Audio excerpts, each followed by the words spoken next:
My name is Barry Graham. I'm chairman of the Marines Memorial Foundation, which is a 501c3 nonprofit formed to support the programs that honor and commemorate the service and sacrifice of all veterans.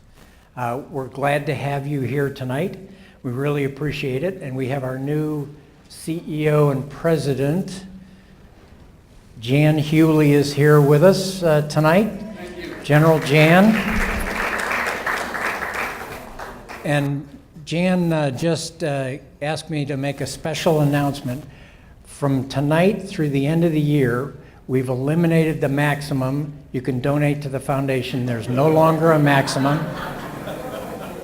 Just for you, keep that in mind. Joe Bassani's saying, what, there used to be a maximum? And Joe Bassani's with us, who is a retired Army colonel who was responsible for getting our special guest here tonight. Joe's also a member of the association, and I make that point because Joe, as a retired Army officer, is a member of the club, and we have as many Army members as we do Marines, and we actually have more Navy members than we have Marines. So we encourage all veterans to join us, but the foundation was formed so that anyone who cares about our programs as an individual, as a patriot, as a community citizen or business leader wants to help us support these programs can do that through the foundation. Tonight we'll have a Q&A. Bill Reeder will speak for about 20-25 minutes, and then we'll have a Q&A afterward. So if you have a question for him, please write it down. You should all have question cards. Pass those to the aisle. We'll collect them and then go through them at the end of our program. We're thrilled to have Colonel Bill Reeder with us here tonight. Bill was in the Army for 30 years. As a pilot, he flew for 3,000 hours, 1,000 hours in combat, did 2 tours of Vietnam. During his second tour, he was shot down, captured by the North Vietnamese as a POW. And for his honorable service, Bill was awarded the Silver Star, 2 Distinguished Flying Crosses, 3 Bronze Stars, and 3 Purple Hearts. So we have a true hero with us here tonight. In 1977, he was named Army Aviator of the Year, and just recently in 2017 was named Naval Institute Author of the Year. Bill is married to his wife Melanie, who is also a retired Army colonel and now works for the Navy up in the Northwest in the Manpower Division.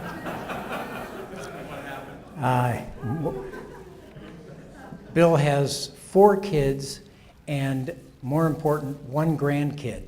And for those of you who know, 1 grandkid is worth like 10 kids. I mean, it's just, you know, it's been 40 years since the end of the Vietnam War. And that war is still being debated, discussed, argued about these many years later. But this time of year is also a special time. If any of you were deployed during Christmas, during the holiday season, it's a special event that you never forget and comes back to you this time of year. It is something that I'm sure you think about when you're deployed, and yet I had an experience there, and the only risk I had at Christmas was getting hit by a jitney driver in a Longapo. And I knew that I was coming home on a date certain.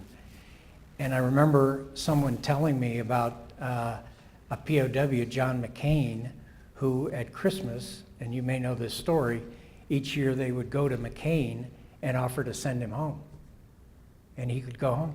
And they tell him, we'll have you home for Christmas. And yet the POWs had agreed that you would only go home in the order you were captured, and that meant Edward Alvarez, who was the first Navy pilot shot down and captured, would have to go home first. And again, just for anyone who spent time deployed at Christmas, to have the courage and the fortitude and the discipline to refuse to go home on a trip when they offered you that just tells you, I think, all we need to know about these men who served their country and then later were captured. The part about Vietnam, if you've not seen Ken Burns' series on Vietnam, I encourage you to watch it. And if you've not read Colonel Bill Reeder's book, I encourage you to buy it and read it. Please join me in welcoming Colonel Bill Reeder. Thank you. Thank you very much. It's great to be back in San Francisco. I left my heart here a few times as a young man. I worked for a time as a firefighter for the U.S. Forest Service on the Stanislaus National Forest. It sits just bordering Yosemite National Park. And on whatever weekends we could get off and have some time, we always came down to the big city and got in some form of trouble somewhere in San Francisco, but I love it. Yeah, my wife has indeed gone to the dark side. Retired Army officer now working for the Navy up there at the Northwest Region at Bangor Sub Base. She made me promise when I came down here that I wouldn't rub it in that Army beat Navy now two years in a row. And so I'm not going to rub it in. I promise I won't do that. You may be, and I'm doing this is good too, because sometimes people will ask, and the question may come up today, and I'll be happy to talk about it a little bit, if I suffered from PTSD when I got back from Vietnam.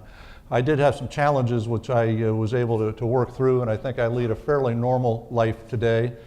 Some might disagree, some in my family might fault my sick sense of humor, but I think I'm doing pretty well. But yeah, the one form of anything that I have, PTSD, restrictive behavior, I don't like to be stuck behind podiums. I feel very confined. So thank you for having the mics where I can get out from beside that. Some of you might wonder what this old guy is doing standing up here talking about this book that was published just in 2016 about these things that happened so many decades ago. I published the book, and it was published by Naval Institute Press, and I am very proud of that. I sat down to write this book because I thought that it was an important story to tell.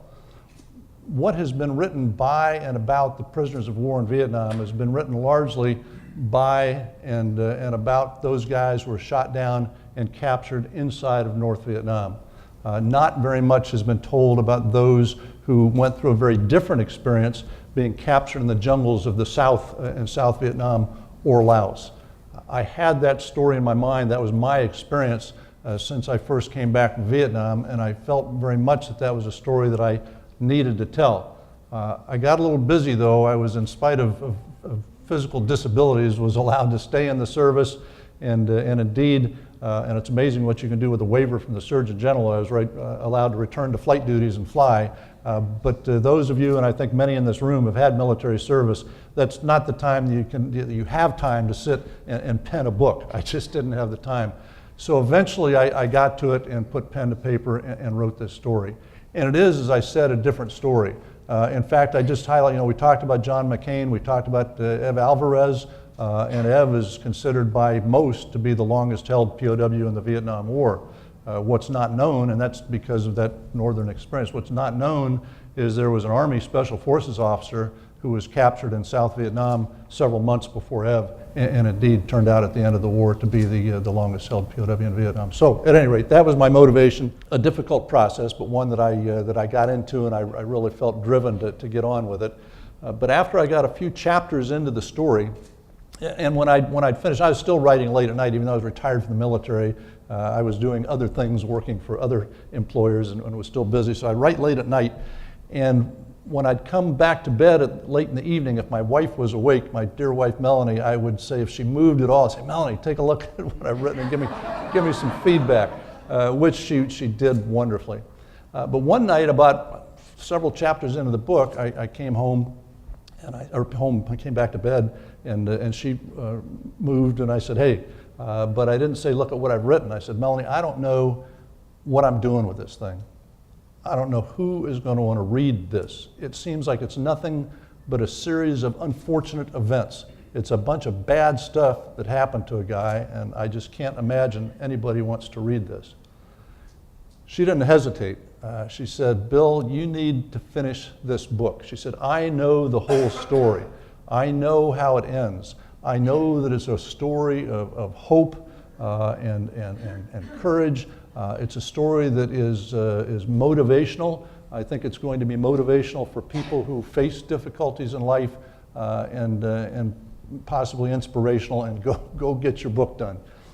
So I did. I went back and wrote it and finished it. But her comments caused me to do a few things with the book. One, and I was always weird about this when I started writing, I didn't want this to be just my story. I wanted it to tell the story of this different experience, this different perspective, but I wanted it to tell that broad story. So one thing that I did in relating the events that happened to me, I also share the stories of the other prisoners of war captured in South Vietnam and Laos through our conversations that we had when I met those guys. So you will get the story of Jim Thompson, this guy that was indeed the longest held prisoner of war in Vietnam. You'll get that story from the book. You'll get stories of other people, and I think have an appreciation for this different experience.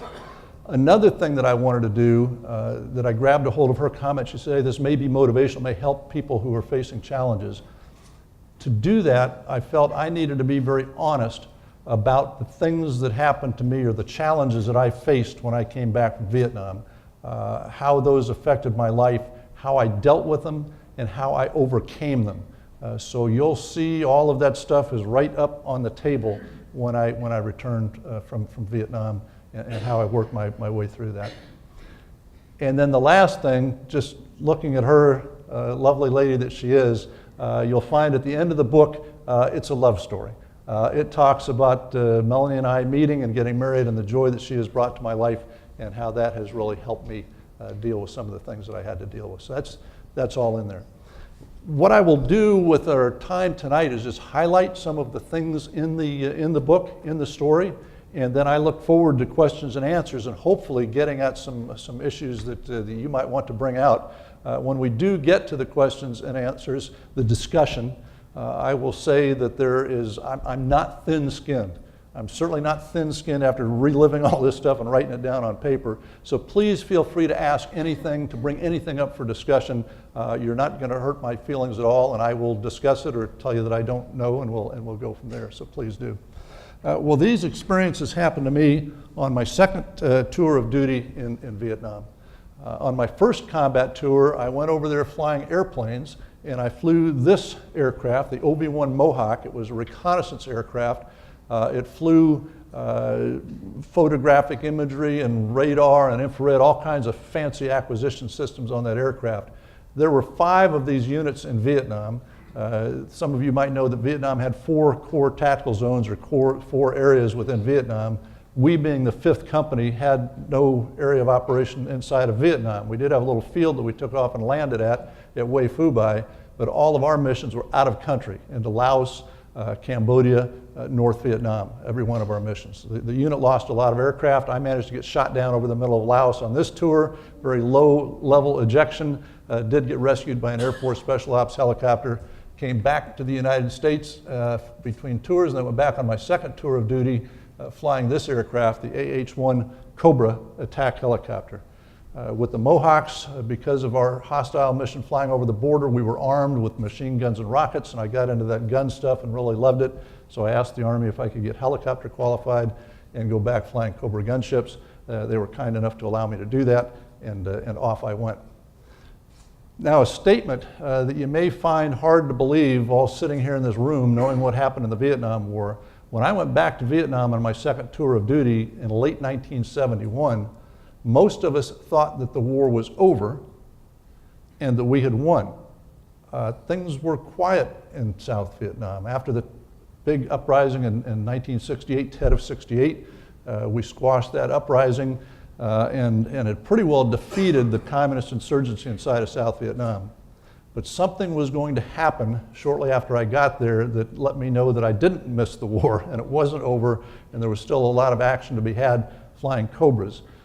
Because the enemy, the North Vietnamese, had been building up forces in Laos and across the demilitarized zone inside of North Vietnam, and then in Cambodia, planning a big offensive in the spring of 1972 that became known as the Easter Offensive of 1972, which turned out to be, and most Americans don't recognize this either, The Easter Offensive of 1972 was the largest enemy offensive of the Vietnam War. Most everybody thinks it was Tet. The Easter Offensive in 72 far exceeded Tet.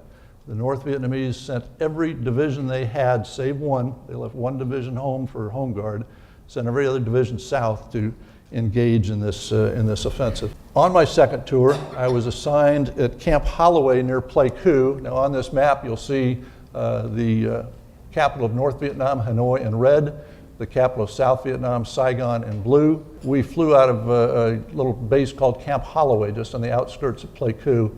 And then, of course, you've got the dividing line between North Vietnam and South Vietnam shown there. Arrived, things were quiet, enemy building up here, building up here, and building up here. And in April of 1972, this, big offensive began. And the enemy was taking over territory very rapidly. We were losing territory very rapidly. But I should say here, if I forget, the end result of the Easter Offensive of 72 was the enemy did not attain any of their major goals. They did not reach the imperial capital of Hue in the north. They did not reach the capital of South Vietnam, Saigon, in the south. They were not able to cut South Vietnam in half as they were trying to do across the Central Highlands.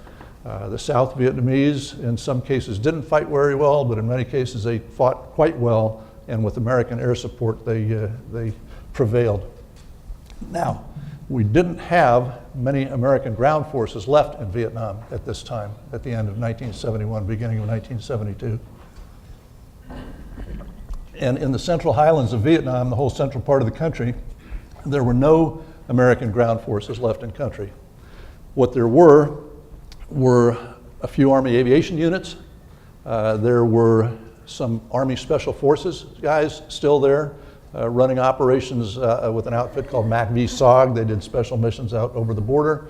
There were some Air Force forward air controllers and a few Air Force strike aircraft, and that was it. The rest of the war was being fought by the South Vietnamese. Well, we saw the situation deteriorate over time. A lot of ground was lost. By the time, and this is a blow up of that area around Pleiku. There's Pleiku, the next provincial capital, North Kon Tum, two border camps, one at Ben Het, one at Pali Klang. By the time we got into the first week of May, those were the only places in the entire central part of Vietnam that were still in friendly hands. The situation had gone so bad so quickly. First week of May, 1972, first week of May 1972. We're in the midst of this big Easter offensive. The friendlies are losing territory rapidly, and in the Central Highlands, we've got these places still under control. Now that meant there were no roads leading to the coast. We had to be resupplied entirely by air, and the enemy was in control of everything else by that point. To give you some appreciation for the intensity of the war at that time, I've picked just a couple of paragraphs out of my book that I would like to read that will give you an appreciation of the intensity of some of this battle. And it's going to talk about the situation at Pali Klang. Now both, I should say what we had in the different areas. Pleiku is where all the helicopters were based out of. Kon Tum, the Special Forces guys were up there. Pali Klang had two South Vietnamese Ranger battalions. If you're not familiar with military organizations and the size of Vietnamese battalions, that's about 400 guys on the ground there with two American advisors. At Ben Het, there's also two Vietnamese Ranger battalions with two American advisors. We would pull the advisors out of Pali Klang. We would not pull them out of Ben Het. They'd stay there throughout. Here's a little bit from the book. Pali Klang was tucked into a small valley, nestled against rising terrain to the west. Big hills loomed in most other directions. The old Special Forces camp had been built on the site of earlier French fortifications. The typical three-sided defensive perimeter of fighting positions sat inside concentric rings of concertina wire and minefields in between. A small airstrip lay outside the camp's defenses. The land was cleared of vegetation for a couple hundred meters all around. Two ARVN Ranger battalions defended the camp. Thousands of North Vietnamese artillery shells pounded them day after day and night after night for a week, while NVA units surrounded the camp, greeting all helicopters in the area with bursts of .51 caliber machine gun fire. The defenders heard tanks nearby. The decision was made to evacuate the 2 U.S. advisors on the ground. I could imagine the impression that must have been made on the ARVN Ranger Battalions, it's Army of Vietnam, the South Vietnam Ranger Battalions. Too dangerous for us advisors, but you guys fight on in the face of what we fear will be certain annihilation. On May 6, 1972, right after dark, we covered an OH-6 aircraft from the 717th Cavalry on a mission to extract the advisors. The OH-6 helicopter was always referred to as a Loach for the acronym LOH, or Light Observation Helicopter. The pilot, Captain Jim Stein, was one of the gutsiest scout helicopter pilots in the Army. Tim Conry, new to our unit, was flying in my front seat as co-pilot gunner. Jim dropped down into the deck and dashed in with lights out except the beacon on top of the helicopter, which let us keep visual contact with him. We stayed higher, firing to suppress sporadic small arms fire on his way in. By the time Jim's Loach got to the helipad in the camp, he was receiving heavy fire and taking hits. 51 caliber machine guns opened up at him on the ground. The advisors jumped in and Jim started outbound. The world erupted. I fired rockets and 20 millimeter rounds in front of and beside the Loach. Tim, my front seater, worked the nose turret, placing protective fire from the minigun and chunker all around it. My wingman was doing the same. Together we cleared a path for the Loach through some of the most intense fire I'd seen. Mission accomplished. The advisors were evacuated from Polly Clang. Jim Stein, I've set you up, my apologies. Jim Stein is one of the greatest Army helicopter pilots I'd ever known. He was a scout pilot. That was a breed unto itself. I mean, we thought we were doing some stuff as gun pilots, but those scout pilots and those little helicopters really did some extraordinary things. Jim was shot down in Vietnam 10 times. Jim got 2 Silver Stars and 4 Distinguished Flying Crosses, and I'm just honored that he's here with us tonight. Thank you.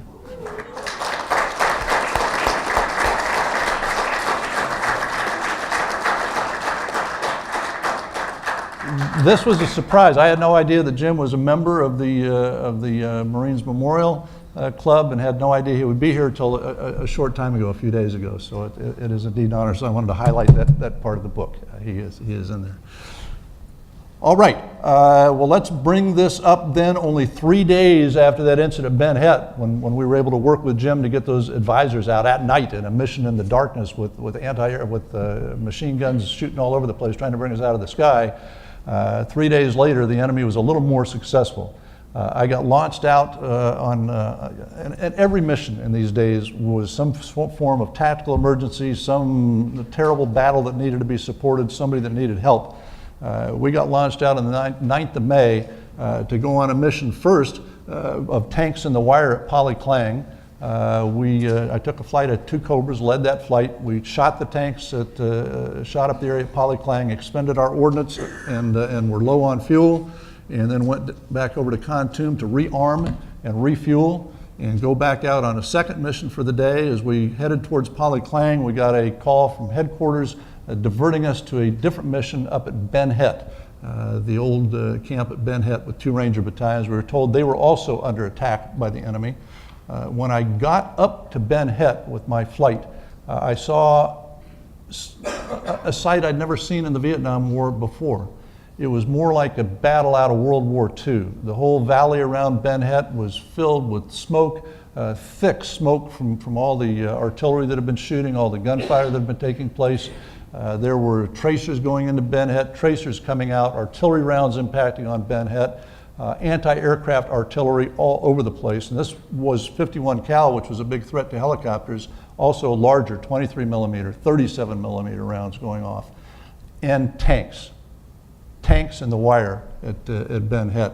The friendlies, the camp had been just about completely overrun. The friendlies had withdrawn to the command defensive bunker complex on the top of the fire base and were fighting for their lives. We reported in, got briefed, there were targets everywhere, and we very quickly expended all of our ammunition and now went to rearm and refuel yet one more time back to Kontum, which we did, and headed back out to Ben Het for our 3rd turn in combat that day. Whenever I think of this day and those 3 turns in combat, I'm reminded of an Army recruiting film that we used to have. Now, the Marines have the best recruiting films in the world, granted.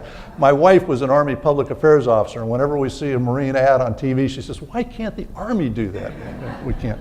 But there used to be an Army ad that said, we do more by 9 o'clock in the morning than most people do all day. That was the ad at the time.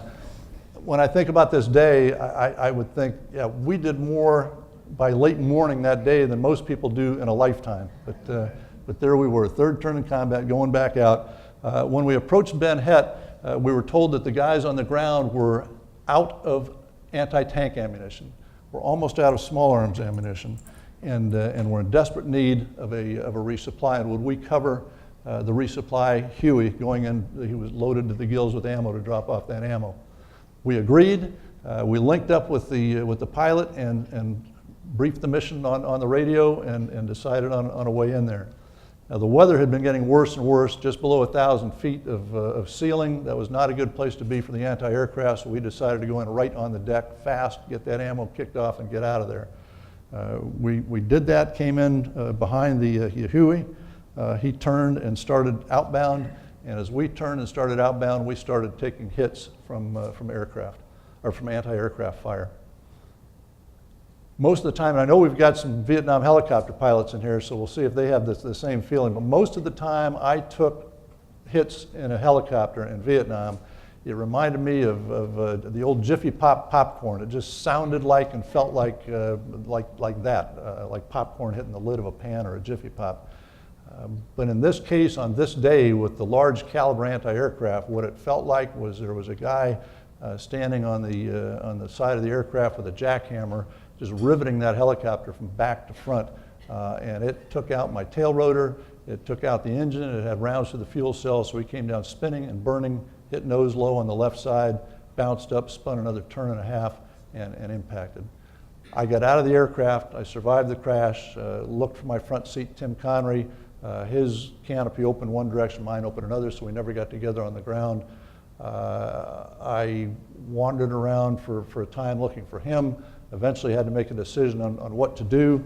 I didn't think it made a lot of sense to try and get inside the camp because I'd have had to get from my crash through thousands of attacking enemy and tanks and through all the defensive position around Ben Het and not get shot by the friendlies in the process. So I elected, and I was badly hurt. I had a broken back, burns on the back of my neck, a shell fragment wound in my ankle, superficial wounds bleeding on my face, and my head just wasn't quite right. I'd been unconscious quite a bit. But I elected to move to the southeast towards Kontum. I went in that direction, succeeded for 3 days in doing that, avoiding capture, avoiding getting found by the enemy, avoiding friendly airstrikes. But on the third day, my luck ran out and I was captured by a group of South Vietnamese. I just stumbled onto them. They heard me. It was only a few seconds before they surrounded me in the jungle, AK-47 rifles pointed at my head and motioning me up.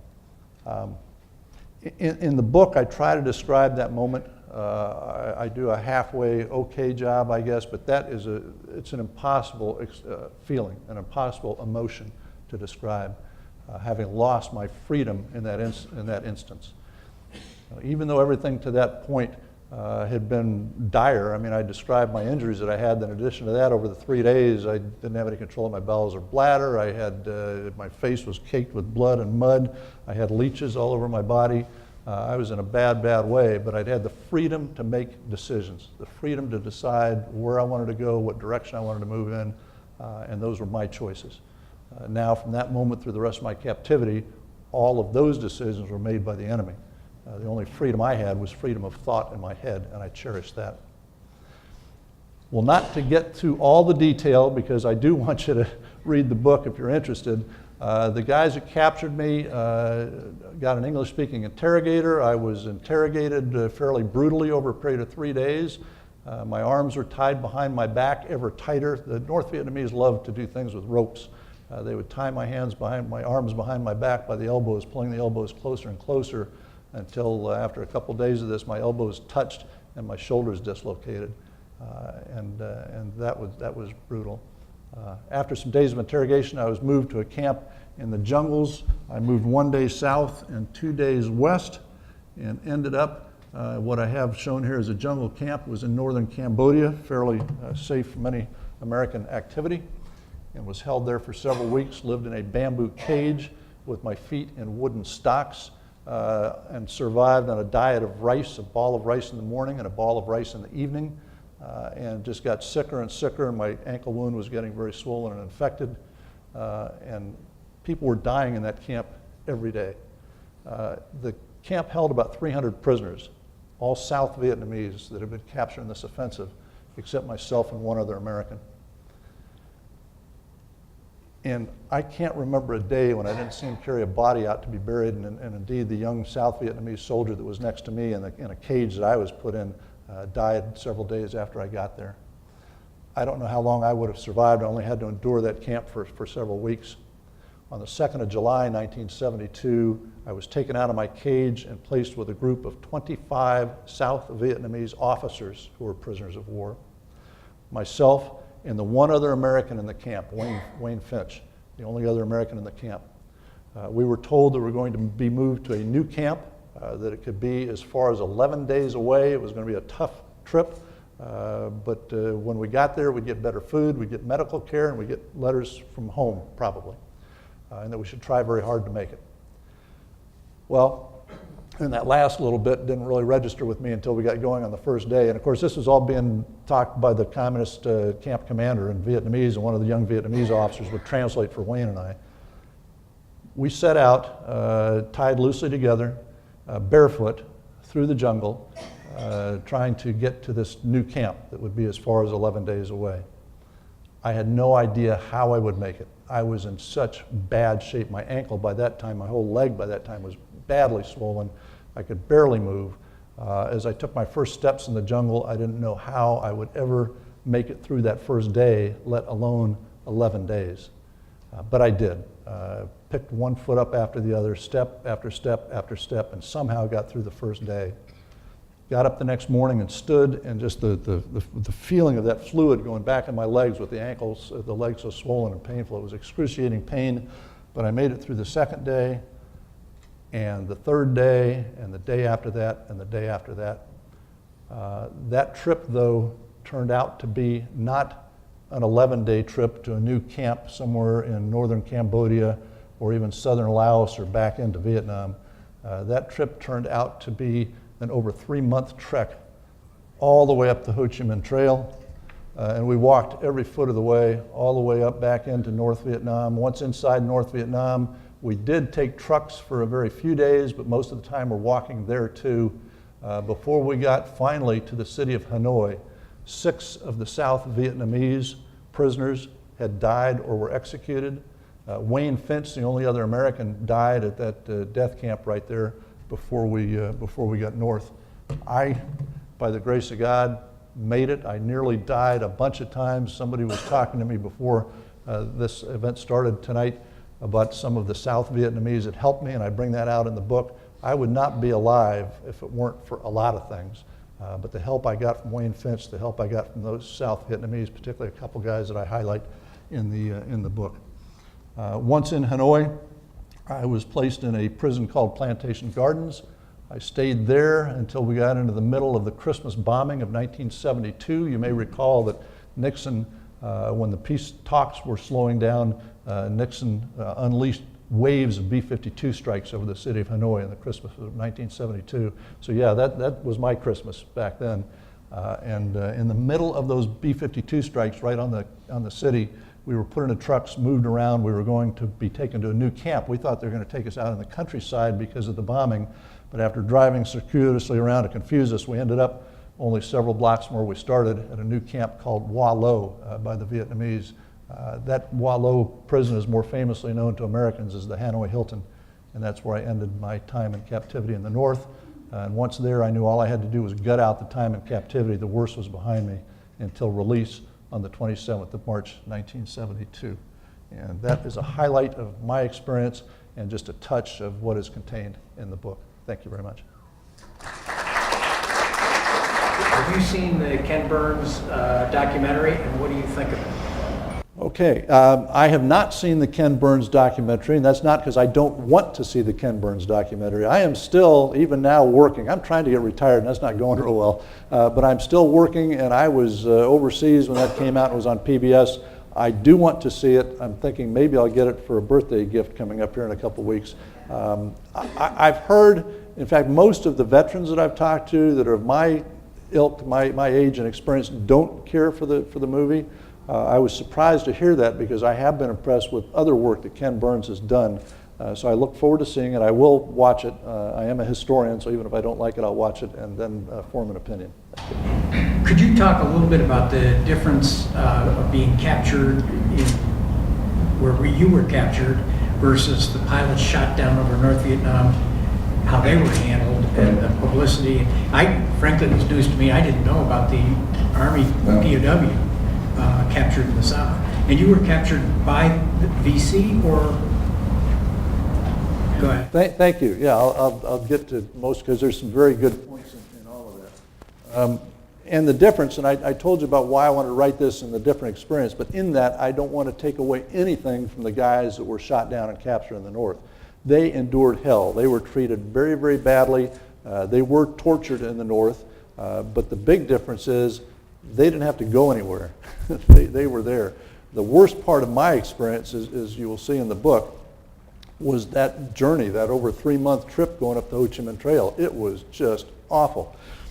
The big differences in the treatment then were the guys in the North were moved quickly into a formal prison system, like the Hanoi Hilton or other prisons.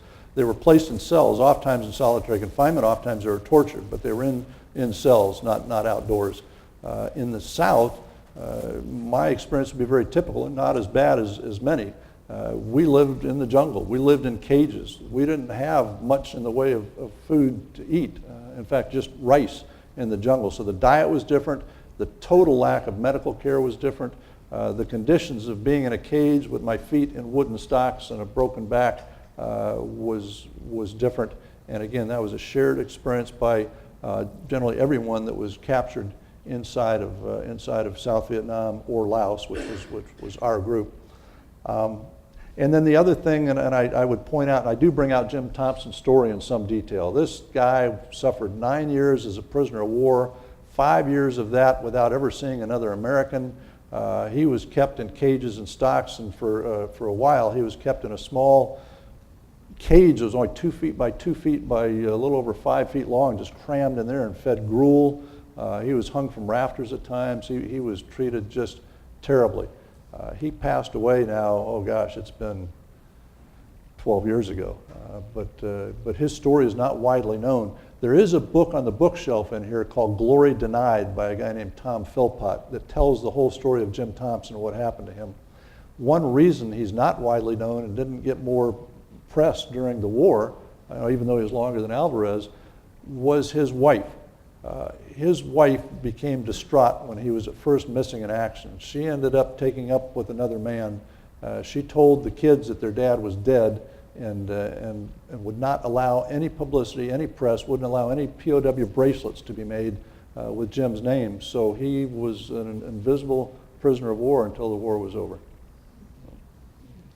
So you were flying in covert missions outside of Vietnam. Who were you working with? CIA, Delta Force? Who was your partners there? Yeah, in fact, on both my tours, the missions were highly classified and we couldn't talk about them. People say, what'd you do in the war? And I say, I really can't talk about that. The first mission supported some clandestine operations in far corners of Laos, even up in northern Laos, working from some strange little airfields, and even now I probably shouldn't talk too much more about those. Our aircraft were unmarked, which always struck me as ridiculous. I mean, at that time, there were only one people in the whole world flying Grumman-built OB-1 Mohawk aircraft, a very distinctive looking aircraft, as you saw. That was the United States Army.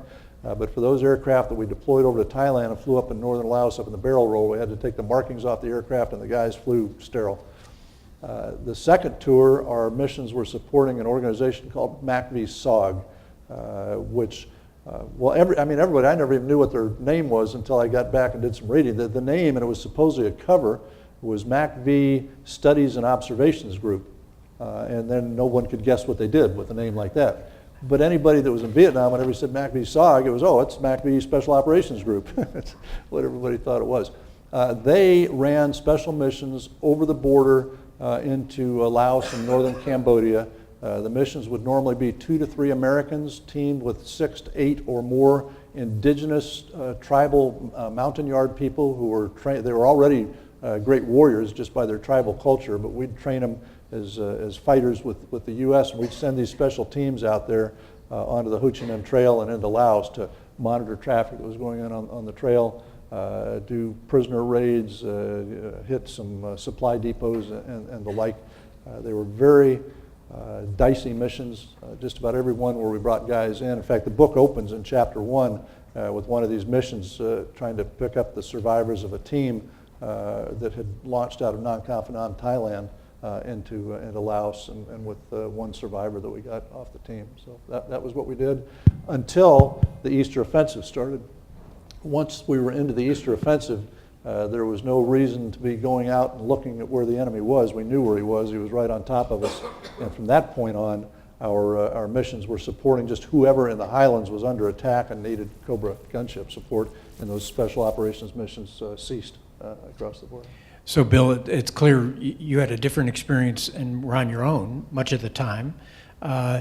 So, I mean, how did you get yourself through that? Because by the time you were shot down, you knew well that POWs had already been held for years. And at that point, you could have perceived you'd be held for years on there, and yet you didn't have comrades around you. So talk a little bit about that. I mean, how did you get by day thinking this could go on for a decade? Yeah, I had no idea how long the war would go on. I had no idea how long, how long I would be a prisoner. But my biggest challenges at first and until I got to Hanoi were just to survive, to see the sun come up the next day. I was so sick and so ill, and I didn't mention the other things. Yeah, after I got captured, and really many of them were beginning in that jungle camp and continued on that trip up north. And I know I had these things because I still had them when I got released, and in the hospital at Clark Air Base in the Philippines, they were diagnosed. I had 3 kinds of intestinal parasites, which I still had when I got released. I had amoebic dysentery, bloody dysentery. I had 3 different kinds of malaria, 3 different kinds. One of them very often fatal. It's amazing that I survived that. And then a condition called tropical sprue or malabsorption syndrome, and my guts just didn't absorb nutrients like they were supposed to. So with all of that, I was in dire straits, and I talked about watching other guys die. My motivation, at first in the cages, I'm not sure exactly what it was, just to survive day to day to day. Once we started that trip north, it was, you've got a goal. I got to make it 11 days to get to that new camp. Somewhere along the way, it became known and was scuttlebutt, and prisoners were talking that we weren't going, we were going to go all the way to Hanoi. And then the motivation was get to Hanoi. If you get to Hanoi, you've got a chance. So get to Hanoi. And I dug down deep and did what I could with the help of others to get to Hanoi. After that, yeah, once in Hanoi, it was an unknown of when the war would be over. But once I got to Hanoi, I knew that I would survive for the first time. Any question I had of living was gone once I got to Hanoi. I knew I'd just have to gut out whatever the time was to the end of the war. And then luckily for me, it wasn't that long. I got to Hanoi in October, on October the 10th, 1972, and I was released on the 27th of March, 1973, so it was just several months. Yeah, not knowing is, it's hard. So what you have to have, are those intermediate goals I had, and then just the lust for life, the desire to live and stay alive and survive all of that. I'm just imagining the other POWs have been at the Hanoi Hilton for years going through this drudgery, and Bill shows up and says, "Oh my gosh, I'm in Hanoi. This is great." Yeah. Has most of us, or many of us, took escape and evasion training or just school, jungle school, survival training. First of all, did your training help you? And has the Army used your experience to enhance or change their training? Thank you. Yes, my training helped me, but my training was extremely limited. The Army during the entire Vietnam War never had a survival training program. What they had was at individual Army schools, they had something called survival training that they put together on their own that wasn't very involved.